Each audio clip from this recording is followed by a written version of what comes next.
Hello, hi everyone. ఇంకొక చిన్న సంఘటన మీతో షేర్ చేసుకుంటాను. పిల్లలు వాళ్ళ వస్తువులు స్కూల్లో మర్చిపోవడం అనేది లేదా పోగొట్టుకోవడం అనేది కొంచెం సహజం. Nursery, LKG, UKG, first, second class వరకు కూడా మదర్ టీచర్స్ ఉంటారు సిబిఎస్ఈ స్కూల్స్లో అయితే కనుక. సో మేబీ వాళ్ళు ఆ బుక్స్ అనేది మర్చిపోరు, వాళ్ళకి ఆ అవకాశం ఉండదు, ఎందుకంటే బుక్స్ అన్ని టీచర్ దగ్గర ఉంటాయి కాబట్టి. తర్వాత వాళ్ళు 4th, 5th, 6th స్టాండర్డ్స్ వెళ్ళేటప్పటికి, సో 6th అనేది ఇంకా different scenario, they have to take care of it. కానీ ఆ taking care of our own belongings అనేది మనం చిన్నప్పటి నుంచి నేర్పించాలి. అది ఇంట్లో కూడా కావచ్చు. ఇంట్లో ఎక్కడ పడితే అక్కడ వస్తువులు పడేసి, వాళ్ళు బ్యాగ్లో రెస్పాన్సిబుల్గా పెట్టుకోకుండా పడేసి ఇలా చేస్తూ ఉంటే, సో వాళ్ళు స్కూల్లో కూడా ఇదే ప్రాక్టీస్ చేస్తూ ఉంటారు. వస్తువు మర్చిపోవడం అనేది వాళ్ళకి తీసేయాలి అలవాటు.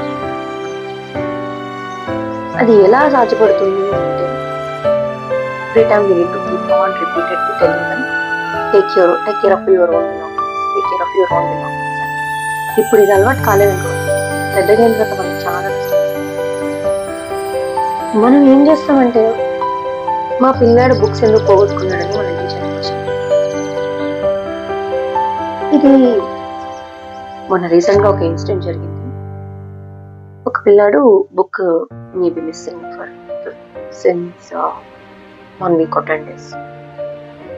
అది వాళ్ళ పర్టికులర్ క్లాస్ టీచర్కి నోటీస్లోకి రాలేదు. అది ఎవరికి తెలిసింది, మేబీ సబ్జెక్ట్ టీచర్ అయి ఉండొచ్చు, సమ్మతం. సో పేరెంట్ కాల్ చేసి క్లాస్ టీచర్కి మాట్లాడుతుంది, మా అబ్బాయి బుక్ వెళ్ళిపోయింది. How could a teacher can know? Maybe వాడికి పాప కూడా తెలియకుండా ఉండొచ్చు, ఎందుకంటే హీజ్ ఆల్సో స్మాల్.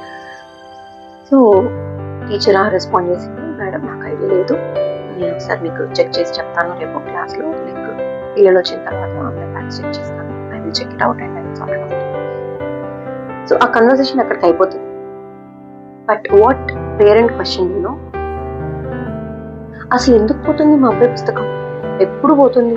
ఎందుకు పోతుంది? ఎందుకు పోతుందంటే,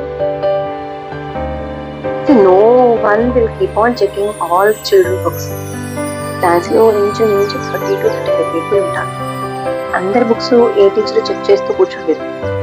if it is a mother teacher, concept will be like the scenario will be different. ఎందుకంటే అన్ని బుక్స్ వాళ్ళ దగ్గర ఉంటాయి, వాళ్ళు హోంవర్క్ ఇచ్చి చక్కగా మీరు ఒక్క బుక్ బ్యాగ్లో పెట్టుకోమని పంపిస్తారు. When they are growing up, so many books they have to carry, all 5 different subjects, including apart from 5 different subjects, మళ్ళీ ఆర్ట్ అండ్ క్రాఫ్ట్ ఉంటుంది, కంప్యూటర్ ఉంటుంది, మోరల్ సైన్స్ అని, జీకే అని, ఇలాంటి సబ్జెక్ట్స్ వాళ్ళకు ఉంటాయి.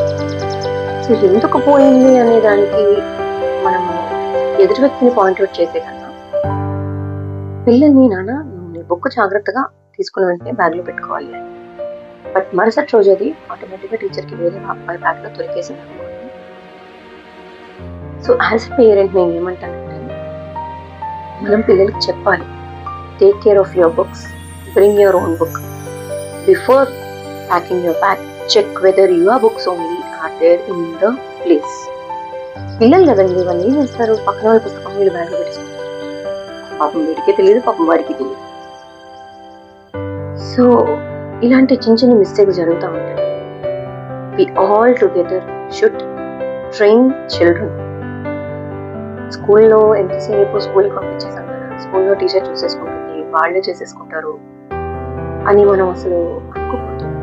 2 చేతులు కలిస్తేనే పిల్లల భవిష్యత్తు. టీచరు టేక్ కేర్ చేయాలి, పేరెంట్ టేక్ కేర్ చేయాలి. ఇప్పుడు అందరం ఎంప్లాయీస్ అయిపోయింది. పిల్లల్ని పాపం గ్రాండ్ పేరెంట్స్ దగ్గర వదిలేసి వాళ్ళు ఆటోమేటిక్గా ఇప్పుడున్న జనరేషన్ మన మాట సరిగ్గా వినరు. పాపం పెద్దవాళ్ళ మాట ఒక్క నిమిషం మీరు ఆలోచించి కనీసం రోజుకి ఒక 1 hour వాళ్ళకి స్పేర్ చేయండి. వాళ్ళ బ్యాగ్స్లో ఏముంటుంది, వాళ్ళు ఎలా రాస్తున్నారు, కరెక్ట్గా ఉంటుందా లేదా. ఎందుకంటే మనం స్కూల్కి వెళ్ళినప్పుడు మనం ఏమైనా పుస్తకం పోగొట్టుకుంటే అసలు టీచర్ నోటీస్కి వెళ్ళేదే కాదు, మనల్ని తిట్టేవారు, మళ్ళీ మనమే పుస్తకం కొనుక్కునేవాళ్ళం, మళ్ళీ మనమే కూర్చొని రాసుకునేవాళ్ళం. సో మనం అలా కష్టపడాం కాబట్టి ఈ రోజు మనమందరం ఇంత బాగా జాబ్స్ చేసుకోగలుగుతున్నాం, ఇంత బాగా ఆర్గనైజ్డ్గా ఉండగలుగుతున్నాం.